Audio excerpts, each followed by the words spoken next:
Hello, and welcome to Proper Curious, the podcast for down-to-earth creatives. I'm Rachel. And I'm Liana, and we're two sisters exploring the world through a curious lens in a quest to live more creatively. So if you feel like that's you, grab a brew and join us.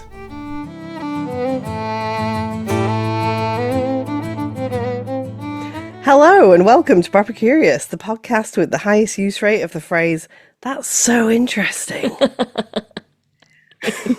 To the extent that we might now be actually becoming a drinking game. And we've actually had to seriously consider our linguistic expansion this week. Yeah, some lists and we're have been made. Here with like a what do they call them nowadays? Thought cloud of like different ways of saying that. So join us as we voyage into a varied vocabulary. Did you like? I've got your list here that you made, actually. I've just got it up on my phone. Yeah, well, you should have had that ready. Sorry.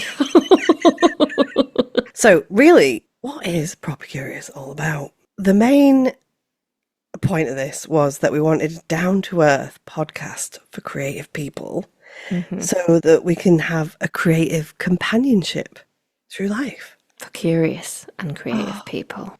Yeah. So each episode, we're going to explore and experience a topic, and we're going to use a curiosity-based approach.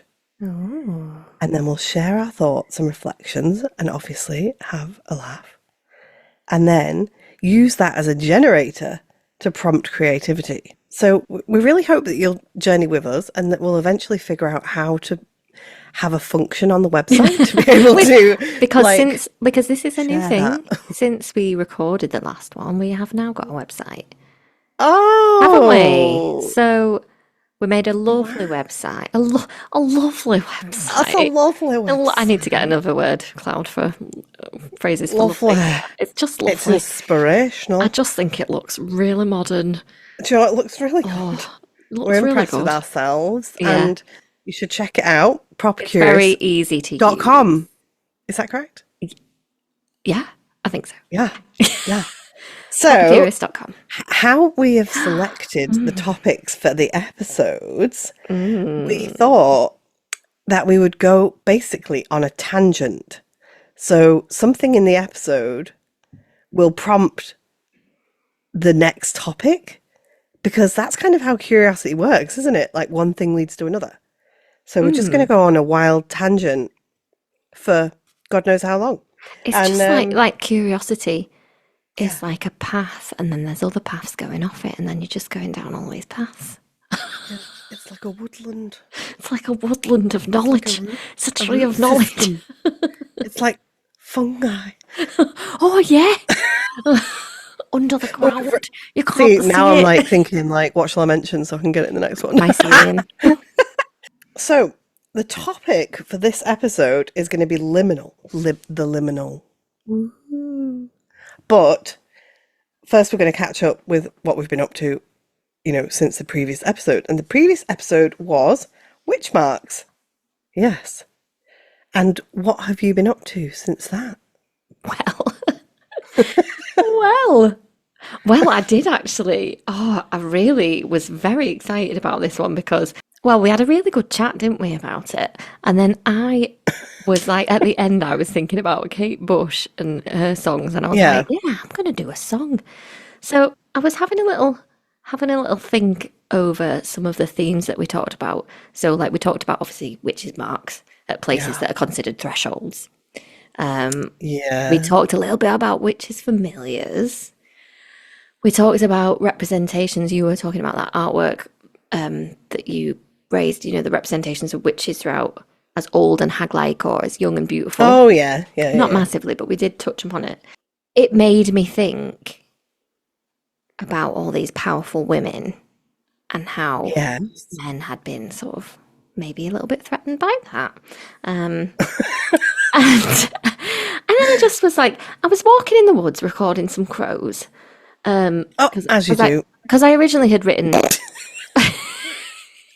I'd originally written Hello? some awful lyrics about witches' marks But I was Oh, like, right. I'd written like some lyrics and I thought, yeah. Well, actually, they're And not what did awful. you They're all feel right. made them Well, awful? not all. Well, no. I think I just wasn't happy with them. You know, when you do something, you're like, Yeah, nah, yeah, yeah. it's a bit shit.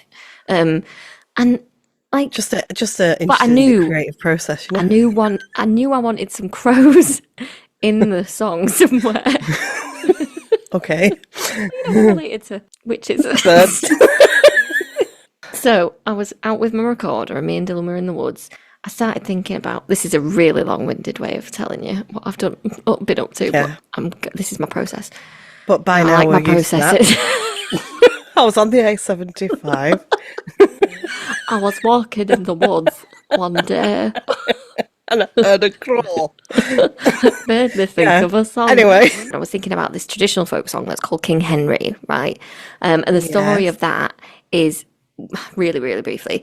Basically, it's described as a grisly ghost or a fiend from hell arrives at King Oh. Henry's haunted hall that he's staying in overnight with some merry men who are getting drunk because they've all just been on a really successful hunt, and King Henry has slain the fattest buck in all the land and all this. And suddenly this grisly ghost or this fiend from hell arrives at the front door, and there's an earthquake and a storm, and you know she's a she because they say she in the song.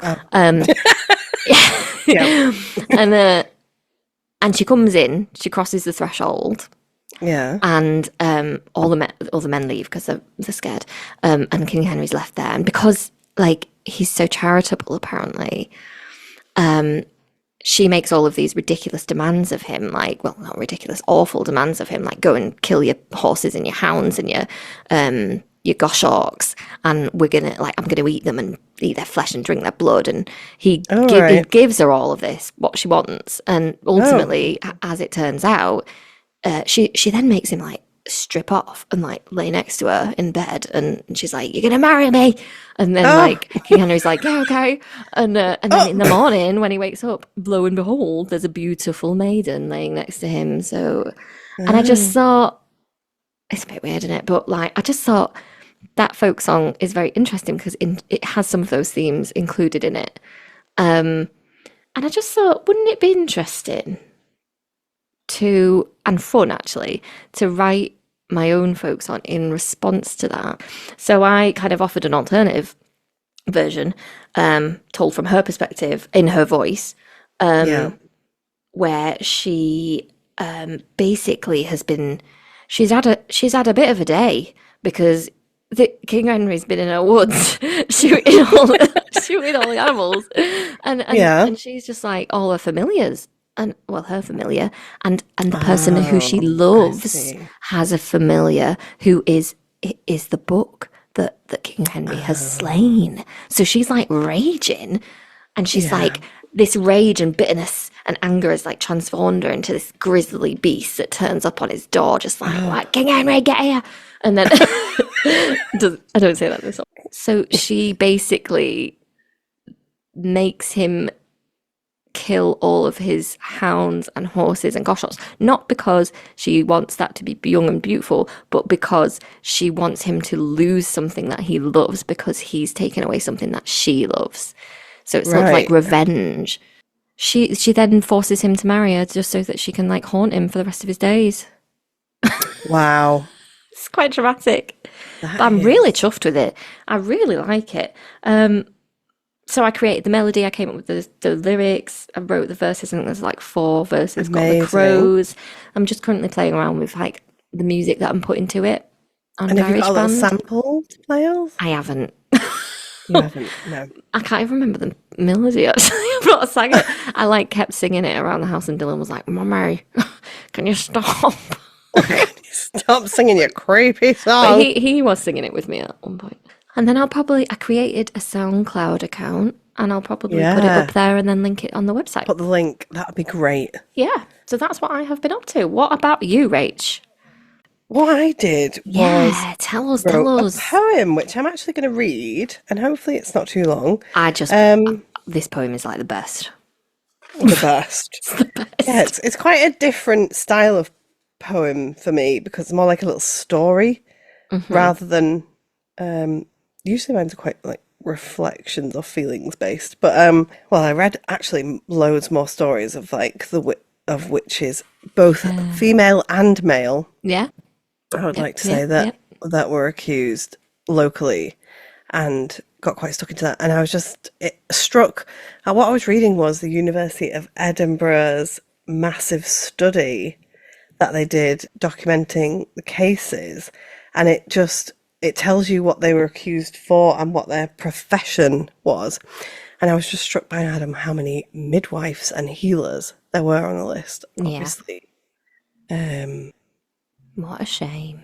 working in healthcare, like it struck me, oh, But just these are so like sad. wise women, isn't it? That really Wise women or know folk healers, that know essentially the medicinal properties of who things. who people would have been turning to because Yeah, yeah. actual medicine wasn't that And who were generally probably really good with the people that they were dealing with, exactly, which is and they were why probably people turning went to to them. them for help, etc. But anyway, so I'm going to read the poem now, and it's from the perspective of one of these women, and it's called Whispered Words. Kind eyes, blue eyes, the women speak. Caught all 7 of mine she has. Strong hands, healing hands. Blue eyes, piercing eyes, under starch white cap. He smiles back. Kind words, and hand on fevered forehead. Garlands, herbs, and whispered words. Those eyes, said he, but to himself. Each week she came, 'twas much the same. Garlands, herbs, and whispered words. Those eyes did charm, until one day he held her, but she pushed him away. Kind eyes, blue eyes, shaking head. We mustn't, sir, your wife's no dead. Red-faced he with fists of fury pummelled pent-up passion into oaken panels. Take your tinctures, lassie, and leave. Remove this charm, give me reprieve. Later, the gathered women listen. I was nearly a corpse, but garlands, herbs, and whispered words saved me. Blue eyes softened into a smile.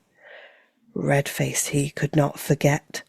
Pierced with the gaze was I, pierced with the gaze. Red-faced he despised his wife. Red-faced he trapped in a life. Red-faced he thoughts running rife. Blue eyes, kind eyes, piercing eyes, eyes that judged, hands pushing away. Cursed eyes, garlands, herbs, and whispered words. Garland, herbs, and whispered words. Lotions, potions, tinctures too. Malevolent thoughts began to brew. Could it be true? He whispered over dim-lit ales. Heard she could be, oh, she could be. I saw her once talking in the wood. I looked and looked, but no flesh nor blood, no body here to be talking to. Could it be true? Could it be true? He whispered to the workers in the fields at dusk. He whispered to the beggar at his busk. And soon his words began to brew, bubbling with bitterness. This suspicion's stew seeped through the town and grew and grew. I saw her go into the house. She closed the door. And all before the lamp was even lit. Who will stop it? Who will stop it? Kind eyes, blue eyes, full of tears. Red-faced he on council sat, and swore on all he saw. Banished, banished she should be, said red-faced he with twisted glee. That'll teach her to banish me. Garlands, herbs, and whispered words, tutted the demon-fearing godly judge, and to his clerk did give the nudge, send for the lead and the firewood. Red-faced he was red no more, his pallor as white as his wife before.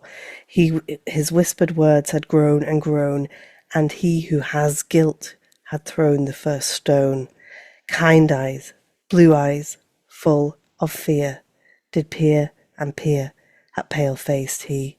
Through smoke and flames she still could see. Deceitful he, deceitful he. Kind eyes, blue eyes, full of fear, whispered, who is the demon here? Oh, do you know? Oh, it gives me goosebumps, and I nearly had a bit of a cry. I know. Just so Thanks. powerful, Rach. It's just such a good. Like honestly, I feel like having a blub. I read that at the open mic poetry thing that I go to, and not poetry thing, but open mic with Rachel Samani. And people Bet put in that the people loved comments, it. Like, well, that was quite something. And I was like, oh, is that bad or good? I don't know. But I think that's good.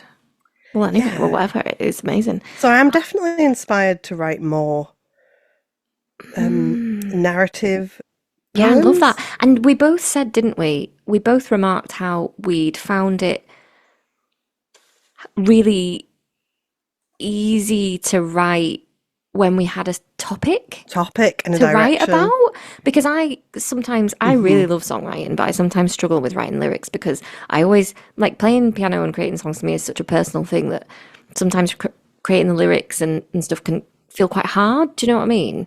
Well, I So think having a topic, you can get stuck on certain what I call thought loops, like familiar thought loops. And I think having a topic, it like pushes new connections in your brain, doesn't it? yeah, Pushes you out of those familiar sort of ruts. So onwards we go. The topic for this episode is the yeah, liminal or liminal spaces, liminality in general. liminality. We obviously picked this topic after the discussion about liminal spaces in relation to the witches' marks, Yeah. because obviously we were saying about how there was such a belief in mysterious things happening in the dark or at dusk or at dawn. So we wanted to explore this as a concept as like liminality in itself really is so closely related to creativity, isn't it? Really? Well, yes, I have realised this now. Yeah. And even like searching for that space as I do to prompt me creatively. But I didn't really sort of realize that myself until I Me started thinking too. about this. I read a beautiful quote, by Paulo Coelho, the author, Uh, and he says, okay. we have to stop and be humble enough to understand there is something called mystery. Mystery. And that's what I was thinking. I think the liminal really shows us that. Yes. Like we get into a place where we don't understand everything, and that's just such a exciting, And we've mentioned that a few times, haven't sparking we, about place. about the mystery of places, like when we were thinking about the ancient stones, and that's Yeah, why we felt drawn to it, because it was so full of mystery and magic in that space. yeah, But I'm just going to put it out there, Rach. I yeah. have had like some really deep thoughts Okay, with well, this I've got topic. a little bit more of introduction, but Okay. then I would love to hear them. So, liminal actually comes from the Latin limen, which Which means I thought was fresh. pronounced Lyman.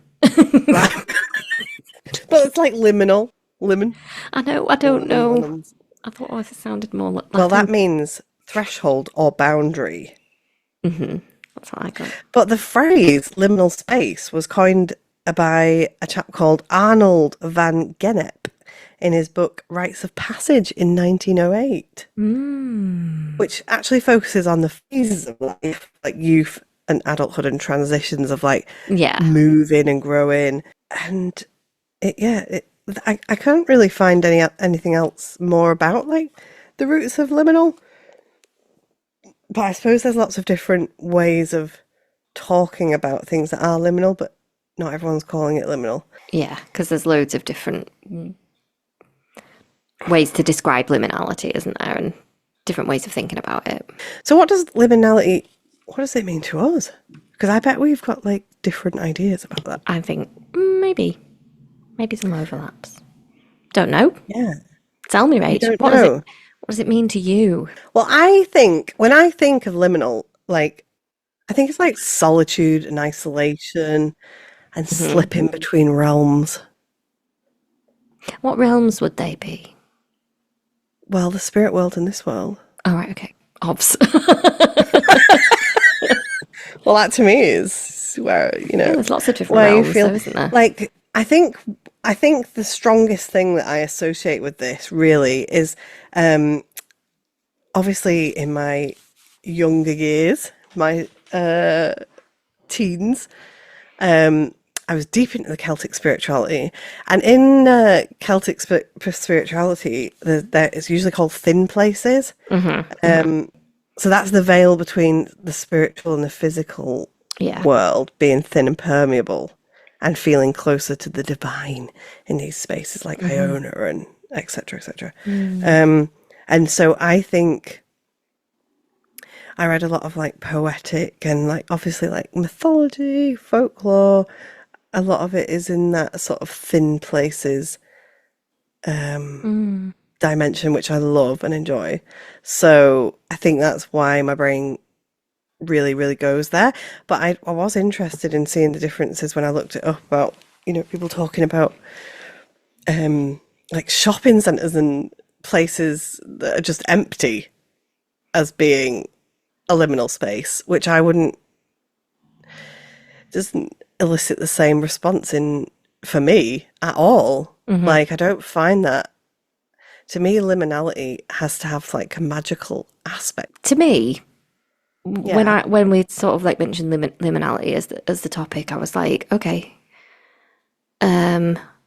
and I- and it didn't really mean anything to me. I'd not really used the word before. I'd heard of the Oh, word. really? No, I'd not really used it. Just kind of like, okay, what is this then? What is this like? And when I started obviously researching it, that's what Yeah. was coming up, like abandoned places, empty places, corridors where you might, and it was always talking about this like places where there might be a sense of unease, a feeling that's off. Yeah.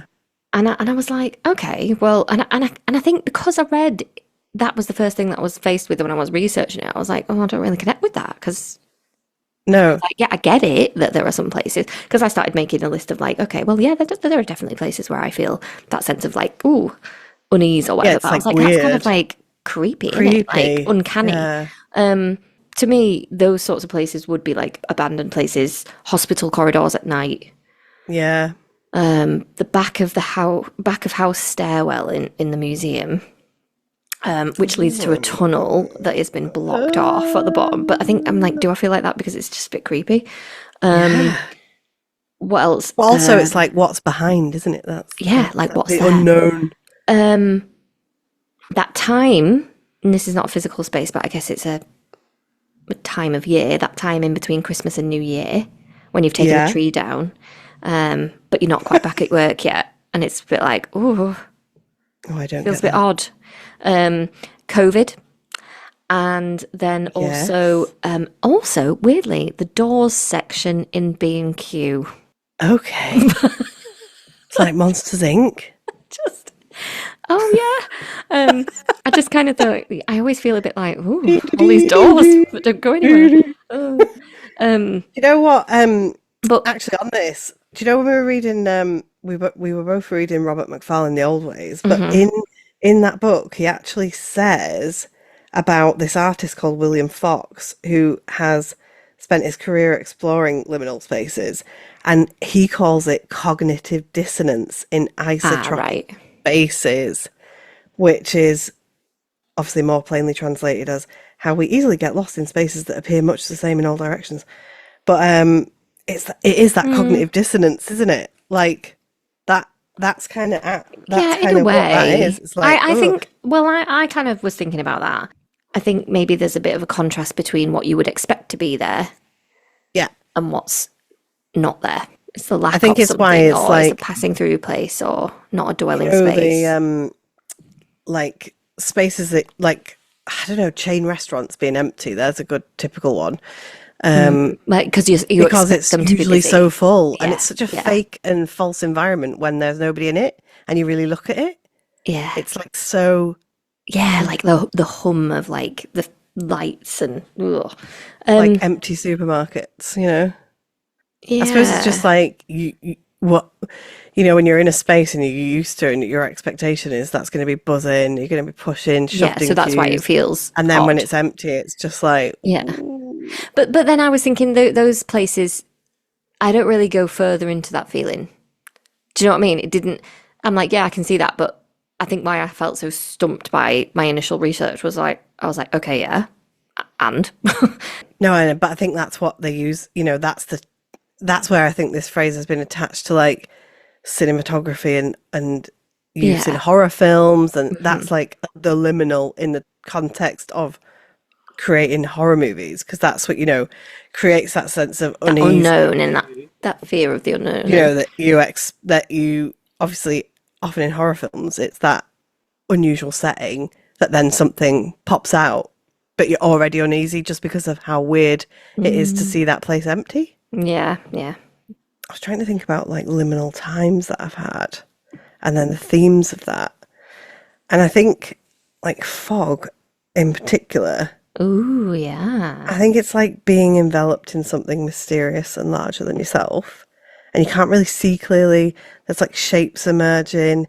You feel like often I think one of the themes that for me in liminal is like being cut off, but with maybe within somewhere that is busy, but cut off in some way. Yes, I And do totally you know when I was get that. thinking further about that was like, when you're on the train and there might be a few other people on there, but it's not mega busy and you're listening to your headphones. So you're in the world but not of it for a bit. You're like in it, but you're Yeah. a bystander, you're a watcher, you're not fully there. You're maybe in a different like often on trains and in cars and stuff when you're listening to headphones, you're in that like flow state, aren't you? Like, ooh. And I think as well, I put as well, for one of the places where I feel not negatively in a liminal space, but because I had a whole bit of research about like places where I feel like in a positive liminal physical space. But Yeah, one I of those, associate liminal with positive. yeah, I do, and that's what I connected with more, and that's what all of my sort of like research has been around, and I've had some. It's just been a roller coaster of revelations, Rach. It's just been amazing. I've just gone on a right journey. It's been a journey. What you were saying about being on a train was one of the places that I sort of thought about was being on a flight somewhere. Yeah. Because you are literally in between the Earth and space, and you cannot physically do anything else other than be on that flight for that period of time.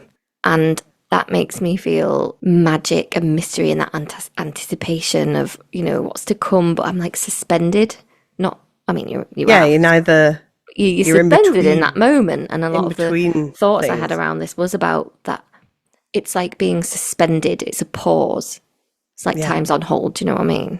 And I think that's what makes it like a really nice liminal space for me. Where, like the weight of potential. Yeah.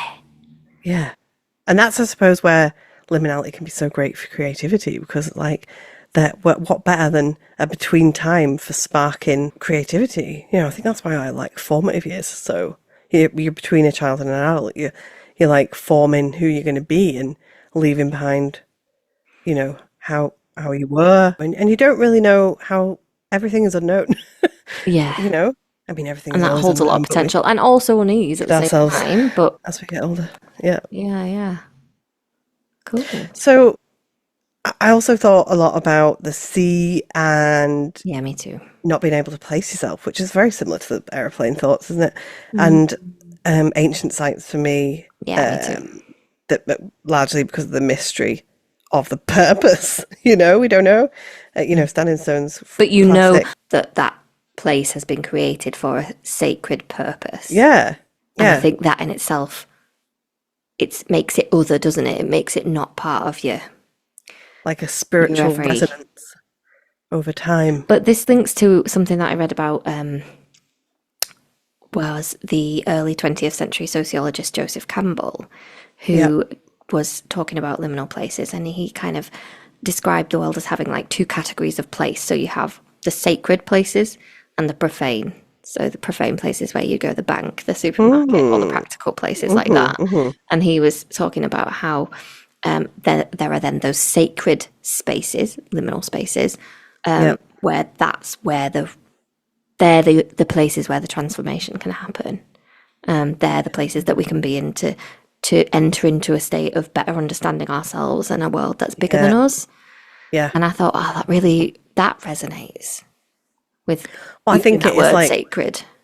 The sacred space is beyond ordinary perception. Yeah.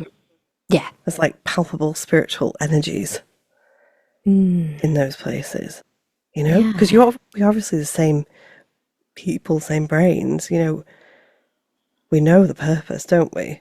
Sort of, in a way, without having to know it. The purpose is to create that space, because good things can come out of it. Yeah. I actually went on a trip aiming to look at liminal spaces and do an experience to then talk about, but it was actually shockingly not useful. Um, and I thought I'd include this just I nearly spat because, my wine like, out then. it's just quite interesting that, like, so where I picked was St. Bridget's Kirk in Dalgety Which Bay, is a right? beautiful place. How is that not Which useful? is a beautiful place. And when I was researching it, I went proper in. I've got all the Mm, history here and all this. It's based on the coast of Fife. mm. It's like almost falling into the sea. The graveyard is like falling into the sea. It's a ruined church. It lost its roof in like 1830. The Yeah. village disappeared in 1836. It's on the edge of woodland as well. So Oh, you've so got it's edge like of woodland, edge of sea, all of the life and thresholds. death, all of the thresholds. Like, it just did not feel liminal at all. Do you Like, think it's I don't because there know. was other people there? No, no, because I even went into the woodlands then and there was no one there. That's interesting, And isn't it? I wonder why that I was. just I just You just didn't didn't feel it. feel Didn't feel the it. vibe. No. No, Yeah, in a place that you would expect to feel that. But maybe it's because you went into it in a state of expectation. I just don't know.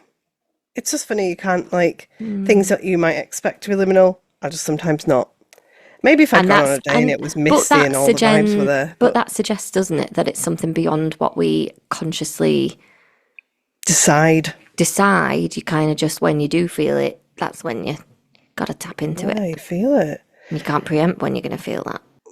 Well, do you want to tell me more about your stuff? Yeah, absolutely. So after my initial struggle with not connecting with the subject at all, because I was Yeah. reading about like shopping malls and abandoned malls. Yeah, I started to think about the transitional times in your life as well, like you were saying, Hmm. that can be, yeah, cause anxiety and unease. So I just sat with it and just was thinking about the like liminality. Okay, what is liminality to me? So liminality can be like that external physical space that then causes a shift in your internal mental state. Yeah. And there's two sort of like definitions that were coming out for liminality. One was this idea of it being a threshold, or a boundary. The second way, a place that feels like it's on pause, like a suspension of Hmm. time, a place that's on hold. Hmm. I was thinking about, well, why are some places considered liminal and others aren't? Mm. Like, what is it about those places? So that's when I came up with sociologist Joseph Campbell about sacred and profane spaces. And Yeah. that was when I started to think, I can click with this actually. This sounds more like the Yeah. sort of liminality that means like something significant to me. Yeah. And then I went further along that road about thinking about sacred physical spaces that can be really transformative. And then I stumbled across someone who I've not heard of, Richard Raw. He's a theologian. What a good Hmm. name as well, Richard Raw. And he writes about in the internal liminal space as the betwixt and the between. And that Hmm. actually these places shouldn't be, yes, you can hold that unease and that kind of sense of it being off, but actually these should be held as sacred, inside, and it be a place of where you can really grow and start to kind of nurture creativity and new ways of thinking and being. Mm. And I just thought, oh yeah, I really like the sound of that because that's what I often feel in certain places, like you were saying, on beaches, Yeah. especially places where I'm alone. So that Yeah. links to what you were saying at the start. Like on the top of a mountain, you feel on your own. Yeah. And I really like the fact that, you were saying like it's a liminal place to you is somewhere where you're observing it, but you're not of that place. Like you're outside of it. And I Yeah. think that's what causes that feeling of like suspension of time, which kind of just gives you a chance to just have a breather, doesn't it? And relax a little bit. Because you're like, Yeah. time stopped right now. So I can relax. And when I'm on the top of the fells with me and Dylan or just me on my own or whatever, I feel like because I'm looking down on all these like human made structures down there, but I'm in this wild space and I'm on my own. Yeah. Like, and Yeah. I can feel it in me that there's like, this is a space where I'm being inspired, and whatever that space is doing to me inside, I'm like open to creativity. And that's where often I will get my sparks of like songs that I start to Mm. write in my head, or lyrics that crop up, or ideas that come through for drawings and things, because I'm in that space. So then I just started to list all the places where I felt really Got a liminal. quote that like directly links to what you just said, which is beautiful. I love it. So it's by John O'Donoghue from And I'm Cara, one of my favourite books of all time. And he said, the silence of landscape conceals vast presence. Place is not simply location. A place is a profound individuality. The shape Oh, of the landscape is an ancient and silent form of consciousness. Oh, it just it makes me just, tingle. what a wise guy. He is just Like, brilliant, yeah. I just think I also have got two quotes by him in relation to liminality. Yeah, Yeah. So I find them. yeah. Because the other one that I'd got from him actually was um, the soul is the middle ground between the separation of the air and the belonging of the earth. And I thought that's like what you're saying there about being at the top of the mountain. So when you're up there, you have nothing between you, I'm between the heavens and the just earth, with my but you soul. Just just with with my soul. Purely connected. the Oh, middle what? ground between the separation. Oh, just amazing. I had him quoting about the threshold, and he'd said, at this threshold, a great complexity of emotion comes alive: confusion, fear, excitement, sadness, hope. And then he goes on to say that crossing the threshold requires a person to be courageous and Yep. trusting in whatever is emerging. And I just thought, yeah. Yeah. Oh, John O'Donoghue, you legend. Oh, it's so great. Honestly, Yeah. every single time, well, almost every evening I read a bit of that book. And I'm Oh. Cara. It just doesn't matter where you open it and what you put your finger on. It's going to be so wise. So obviously, well, following on really, liminal spaces make this feeling of a reality in that the boundary of the self is becoming blurred at the edges.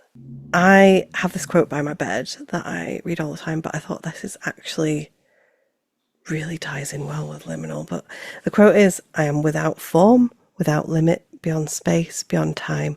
I am in everything and everything is in me. I am the bliss of the universe. Everywhere am I. And that's Swami Ram Tirtha, who's a Hindu teacher who died in 1906, aged only 32 actually in India. I just think that's just, yeah, it's that blurring of the self, isn't it? When you're in those liminal spaces, like the solitude, the silence, and being in nature, it's like re-energizing. And that's where I find like my Yeah. imagination and the magic is dwelling. Mhm. And it's like how we, for me, how I like come home to myself and connect with something that's beyond. Totally agree. And I think there's something about like relaxation though in there, isn't it? When there's not so much busyness and stimulus around you, Yeah. and you are quiet in voice and quiet in mind, like, and then within that you're relaxing, and you're relaxing into this more open state. Space. And Kerry Smith in The Wonder Society, which is an amazing book, said when we speak about wandering being a mystical endeavor, what we are speaking about is a willingness to confront the mysteries of life. The wanderer seeks to discover and participate in that which will give them the deepest soul life, experiences that transcend everyday life. And that's it, isn't it? That's like transcending. Anyway, I was trying to think when else, like, do I feel liminal? And I also felt that I find it a lot in poetry. Aha, So yeah. is that like, and then I was like, what is that then? Like secondhand liminality? Like, for instance, Mary Oliver's poetry Yeah. always like Yeah. connect me with like a feeling of But like is it because simple. it, like Mary Oliver, her Yeah, poetry is a lot about like the natural world. Same yeah, with Wendell Berry, yeah, dual favorite poem of his, Yeah, that's so weird, isn't it? Yeah, we both A love. piece of wild things. Yeah, it's just amazing. And I think because they are poetry and using words that are all about nature, you are in your mind going to those places that you feel liminal, aren't Yeah. you? So that's maybe why. And it's that, yeah, I think it's the simplicity of what she's saying in her poetry about nature and like the feeling of solitude and but connection at the same time. Yeah. And that to me is the crux of like liminality. It's the place between two variables. And I was thinking about duality and the contrast between like two concepts and this like enhancement almost of duality is what we experience in life all the time subconsciously, like to be in the world but not of it. And why is this why we love the liminal so much? It like lets us recognize that sense of otherness. Yes. And Mary Oliver has a poem called Entering the Kingdom, in which she says, "The dream of my life is to lie down by a slow river and stare at the light in the trees, to learn something by being nothing a little while, but the rich white lens of attention."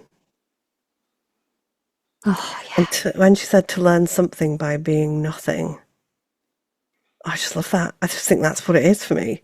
Yeah, me too. Like, I feel like that I've lost myself and I just am. Yeah. And that's what I was saying when we did the first episode and we were out at the Cockpit Stone Circle. How I feel like there's no expectations on you in places like that. You're just there.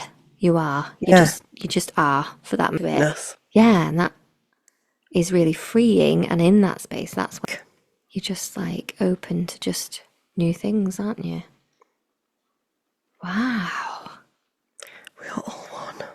Did this idea about poetry though does link to the other some of the things that I thought about was like music and gigs and going to gigs. Now, the gig venue itself does not make me Oh, feel yeah. liminal, No, I hadn't thought but about that, yeah. when I really like a wide range of music, but the gigs that I really feel this often this sense of just like liminality Yeah.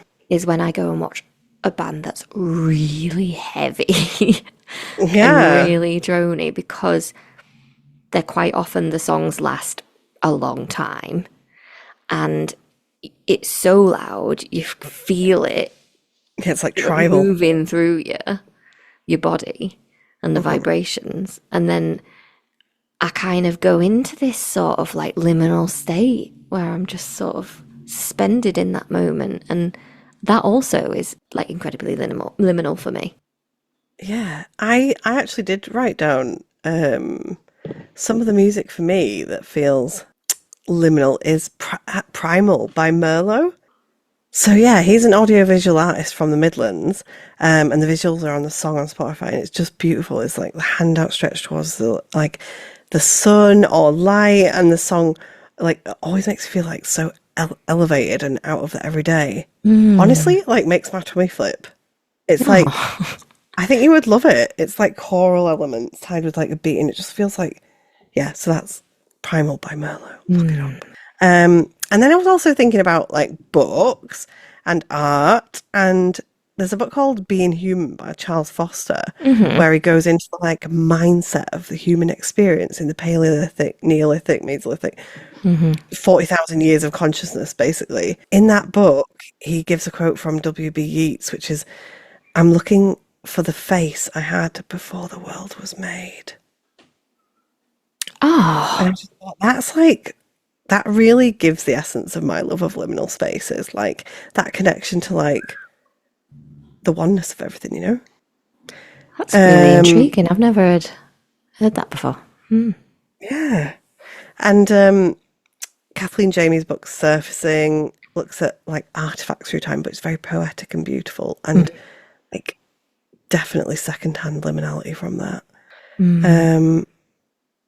And then I thought about art, and I've actually got a print by Tamsin Abbott, and it's called Spirits of the Ring of Brodgar, and it's like really dreamy and ethereal and the stones are set against the night sky with like swirling wisps of mist or like souls, I always imagine them, weaving around the stones, and there's like sea creatures and things, and yeah, it's just like the memory of that place. I mean, Orkney for me is like so liminal, do you know?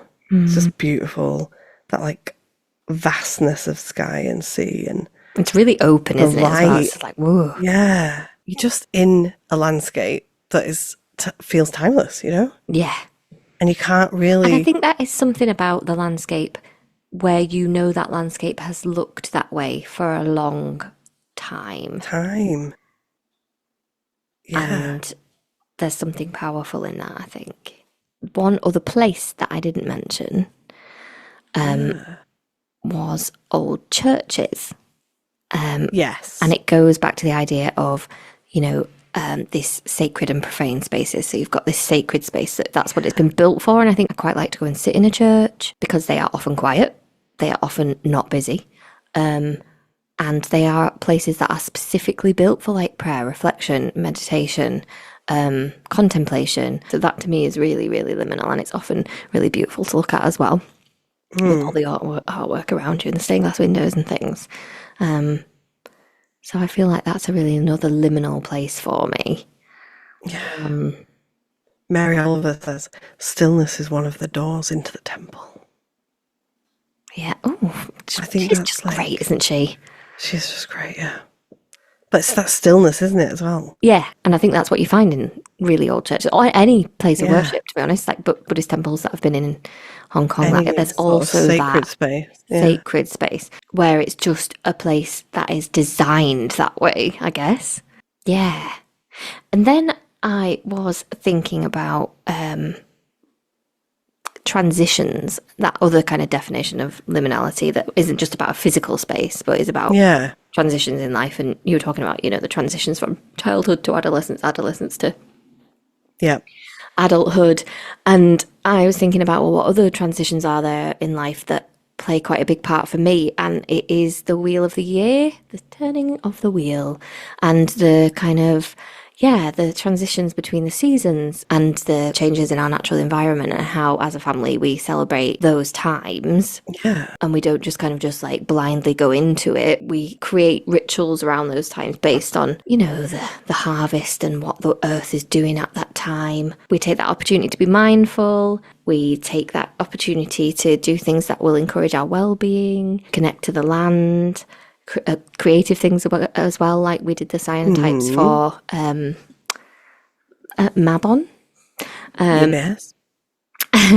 Yeah, and we spend that time meaningfully as a family, like really being present in that transition, in that liminal space, because they are liminal spaces themselves, aren't they? Like, what I'd realised was that as a family, we're like building up a bit of a toolkit to manage transitions in a positive way. So I was like, maybe that'll help us in other transitions in life. I mean, I suppose historically, you know, when our lives depended on the success of the seasons, there would be a fear of the unknown and some kind of managing of emotions and lack of control, and through the celebrations, you know, offerings and whatnot. Well, there is, and that's why, yeah.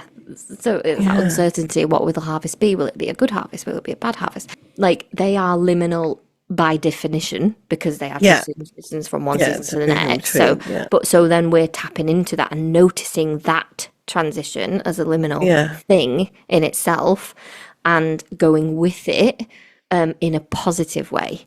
Then those practices and rituals that we're building around those transitions, that skill set almost can be applied to like different transitions in your life. Yeah, embracing change. Unknowingly, yeah. And I think that's, I just never thought of it in that way before. So that was quite like a, oh, that's interesting kind of moment for me. So have you got anything more to say on liminality, like in your notes? Because I've got one more chunk.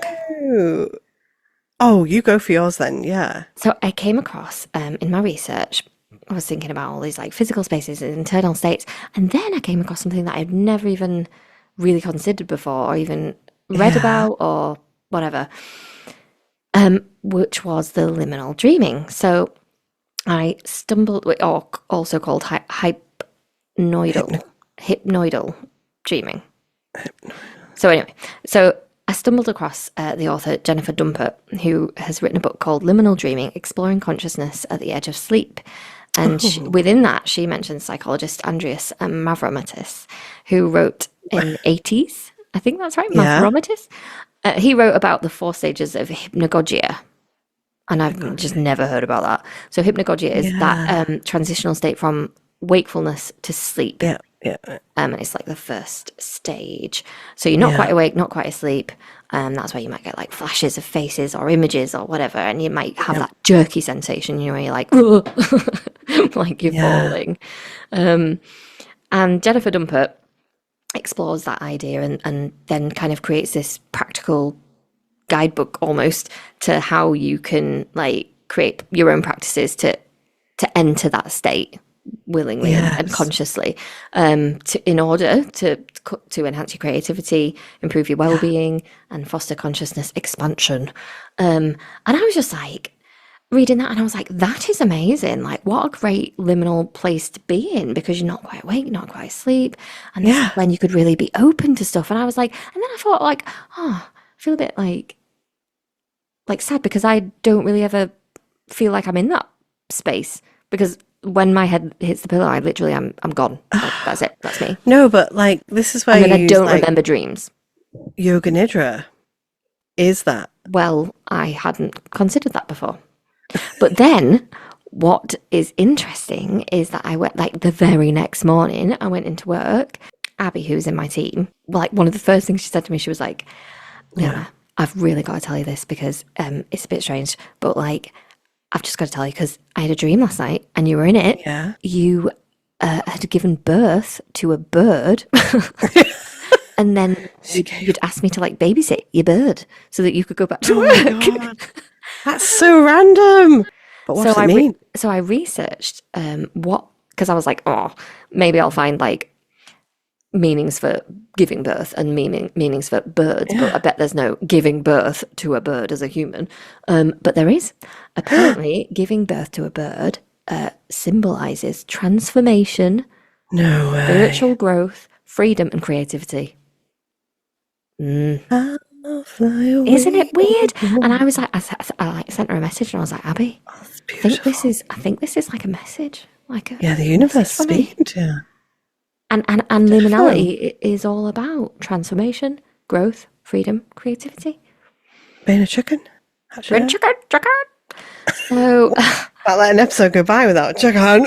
So to me, well, my conclusion of my 8 million page notes is that now I realise what liminality actually is. I feel like it's an absolute key. And now I'm aware that liminality means to me a space that physically or mentally holds possibilities, hope, anticipation, excitement, wonder and awe, reflection, gratitude, inspiration, magic, and growth. And all of those things combined together just make me have loads of creativity. And that's where so interesting, isn't it? That's where my creative ideas come. So it's just a proper journey. So that links really well into how we might use this for our creativity. What I was thinking about when you were talking about the hypnagogic states is obviously Yoga Nidra, and I was going to recommend that. I actually had it on my list of like recommending things. Well, so what I was thinking is we don't usually have a section where we like think of prompts to give out, and I actually thought maybe we should give some prompts. My mind was so blown away by all these like revelations that I didn't know creative ideas came to me, because I was just like, oh my goodness. Get on YouTube and look up Yoga Nidra. That's Nidi. And you basically, it's not yoga, for one. You just lie down and you just access I can't be moving my body. I cannot do all those poses. That place between sleep and wake, and you dwell there. So, like cognitively, apparently your conscious mind is called the supraliminal and your unconscious mind is the subliminal, and the liminal is between that. And that's what Yoga Nidra accesses. And weirdly, I was reading the other side book by Jennifer Higgy, and she talks about Madame Blavatsky, who was like a mystic. And Blavatsky believed that somnambulism, Oh. a trance-like state between waking and sleeping when the mind roves to places it might avoid in a conscious state, and that is a conduit to creativity. Well, I think that's totally true, isn't it? How well does that tie in? I can't believe that. And one thing I did do in prep for this was make a mood board where I just like collage some pictures together. And I think I was really good. It was for quite cathartic doing it. And it actually got me like looking at all these images and then actually looking at like what connects these images. They're all very similar. It's quite strongly. Yeah. It's quite interesting that I associate very similar images to being liminal. It'd just be so interesting to see what everybody picked for that. I was thinking about like obviously listening to music and like Niels Fram. I don't know how you ever say his name, but Niels I saw him Fram, in I always say. yeah Usher Hall, and his music in general is liminal. So And and Oliver Arnolds. yeah, and they actually did an album together, didn't they? And I'd be like lay down in the dark with your eyes closed and just get into that state. But I thought as well, like you could use free writing when you're in a liminal space. Like see if you get the train to work and that's your liminal space. Like do some free writing, see what comes out, create a song, create a poem, create a artwork out of that. Like how great would that be? Yeah, So we'll put it the really. prompts, the creative prompts, on the website, Yeah, propercurious.com. and I might add to that because we might think of more actually. Maybe, but I also think it's nice to just let people come up with their own things as well, isn't it? So I was actually going to say, I don't know how I'm going to use this, but I do because I've already done it. So I actually went out to an island called Inchcombe Island, and I had written a poem there, well, based on my visit there, because I'd gone out and it was like between the mist, and it was just me basically in this abbey, this Augustinian abbey from the 1100s. Honestly, such a liminal space. I really on want that to go. day at that time, and yeah, I went back and recorded the poem. So I'll share that on the next one. But I think I'm just going to purposely, now that we sort of have put the term to the experience, purposefully utilize liminal spaces more with intent, you know? Yeah. What about you? What can you do? I don't know. I'm just going to ruminate on it. I'm going to find myself a liminal space, lie down, do some yoga nidra, Yeah. and just see what comes to me. Well, you don't need to go to the liminal space to do that. You do that in your bed. Oh, yeah, I suppose. But no, I'll maximise it. I'll maximise it. No, because yoga nidra, you need to be like laid down on cushions, like with your eyes closed. Can you not just lay down on some grass? Oh, I suppose you could, but I'm always a bit paranoid that the dog's gonna come on. Well, no, I'll just go in the middle of nowhere. Yeah. I don't know. So that's it, I really, actually isn't don't it? know. Yeah, I don't know what I'm going to do, but I'm sure it'll be good. It'll be fine. I like the confidence. I'm sure it'll come to me. That's what I meant. Get into a flow state. Anyway, so yeah, Nice. thanks I think again for hanging out with us. And do check out the website. Now it is there. I hope you all have a really good journey with liminality, because I have just Blown had your mind such off. a time. Yeah. I know, I'm excited now to see Me what too. comes of this. Newly found. Liminal. Cool. Right, well, we'll say bye. Yeah. See you later, everyone. See you later. Bye.